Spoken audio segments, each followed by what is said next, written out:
বাসা থেকে বের হয়ে এখন চলে যাচ্ছি শরীফুল ভাইয়ের দোকানের ওইদিকে। ভাই দেখতেছে এইদিকে সোনা ভাঙতেছে। ভাইকে জিজ্ঞেস করলাম, ভাই কি করবেন? ভাই বলল এই জিনিসটাকে 24 ক্যারেট করা হবে। এখন মেইনলি এই গহনাটার ডিজাইন চেঞ্জ করা হবে, তার জন্য হচ্ছে ভাই জিনিসটা ভাঙতেছে। এই যে ভাই প্রথমে একটু তামা পিটায় আনছে, এই জিনিসটা দিয়ে নাকি কাজটা শুরু করতে হবে। চলুন আমরা দেখে নিই কিভাবে জিনিসটা করে আর কি 24 ক্যারেট। ভাই এইখানে প্রথমে সোনার মাপ করে নিল, সেই অনুযায়ী হচ্ছে ফর্মুলাগুলা দিতে হবে। প্রথমে একখানে তামাগুলা কেটে নিয়ে নিচ্ছে। ভাই এখন সোনার ওই অংশটুকু ওই পাত্রে দিয়ে দিল।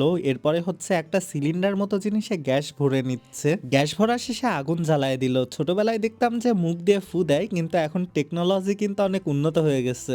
মধ্যে একটা সাদা রঙের জিনিস দিয়ে দিচ্ছে, যে জিনিসটার নাম হচ্ছে সোহাগা। এই জিনিসটা নাকি সোনা গলাইতে সাহায্য করে। আসলে একটা গহনা বানানো কিন্তু খুব একটা ইজি না। ভাইরা সেই ছোটবেলা থেকে কাজটা করে আসতেছে। শরীফুল ভাই প্রথম নাকি যখন কাজ শুরু করছিল তখন নাকি মাত্র 10 টাকা করে পাইতো। এই যে আবার জিনিসটার মধ্যে গুড়া গুড়া সোহাগা দিয়ে দিল। তারপরে এখন জিনিসটার মধ্যে আরেকটা জিনিস দেবে, সেটা হচ্ছে দস্তা। এই দস্তারও কিন্তু একটা মাপ আছে, প্রতিটাই পরিমাপ করে তারপরে হলো জিনিসটা আস্তে আস্তে দিতে হয়। এই যে দস্তা আস্তে আস্তে গলায় গলায় এখন এর মধ্যে দিয়ে দিচ্ছে। পুরা জিনিসগুলো একসাথে মিক্সড করে ফেলবে, তামা, দস্তা আর সোনা। আর লাস্টে যেই জিনিসটা দিয়ে মিক্সড করা হচ্ছে এটা হচ্ছে চারকোল বা কয়লাই বলা চলে। এই জিনিসটার সাথে হচ্ছে সোনা, দস্তা বা তামা কোনোটাই লেগে যায় না, এর জন্য এই জিনিসটাই ইউজ করা হয়। এখন এই গলানো সোনাটুকুকে প্রেস করতে হবে, প্রেস করে করে পাতলা করতে হবে। এই যে মা জুয়েলার্স লেখা এই জিনিসটার উপরে হচ্ছে জিনিসটাই আস্তে আস্তে সোনা ঢালবে আর প্রেস করবে। এইটাই হচ্ছে সোনা একদম খাঁটি করার প্রসেস। প্রথমে জিনিসটাকে পাতলা করে করে করে করে তারপরে জিনিসটাকে ভেঙে ফেলতে হবে। জিনিসটা পরে আমি দেখাচ্ছি কিভাবে কি করে, দেখে বলাই মুশকিল। এই জিনিসগুলা হচ্ছে সোনা। এখন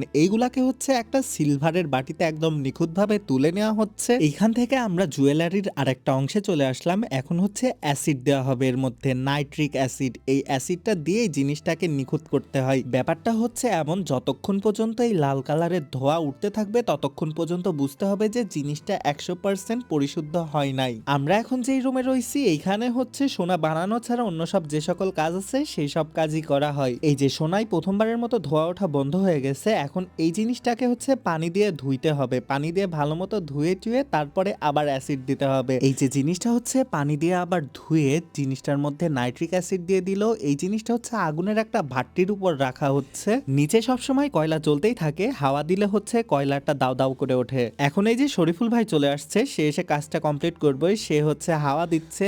যখন এই ধোয়া ওঠাটা বন্ধ হবে তখনই আবার জিনিসটা পানি দিয়ে ধুয়ে আবার হচ্ছে শরীফুল ভাই জিনিসটাকে একটু গুঁড়া মতো করে ওর মধ্যে দিয়ে দিবে। এই যে ভাই আবার জিনিসটাকে ভালো মতো ধুয়ে ওর মধ্যে দিয়ে দিচ্ছে। আবার নাইট্রিক অ্যাসিডের কাজ, নাইট্রিক অ্যাসিড দিয়ে জিনিসটা আবার ধোঁয়াটা বের করতে হবে। এখন এই সেম প্রসেসটা কয়েকবার রিপিট হবে, এর জন্য ফাস্ট ফরওয়ার্ড করে দেখাচ্ছি লাস্টে যায় জিনিসটা দেখতে কেমন লাগে। এই যে ধোয়া ওঠা মোটামুটি শেষ। এখন জিনিসটাকে ভাজা ভাজা করে ফেলতেছে একদম, তার মানে এইখান থেকে এখন পানিটা পুরোপুরি শুকায় ফেলতেছে। এই যে এটাই হচ্ছে একদম 24 ক্যারেটের সোনা, এর মধ্যে কোনো খাদ নাই। জিনিসটাকে এখন মেপে ফেলবে শরীফুল ভাই। এর মধ্যে টোটাল সোনা ছিল হচ্ছে 1.5 ভরি মতো, এখন 1.23 ভরি মতো আছে।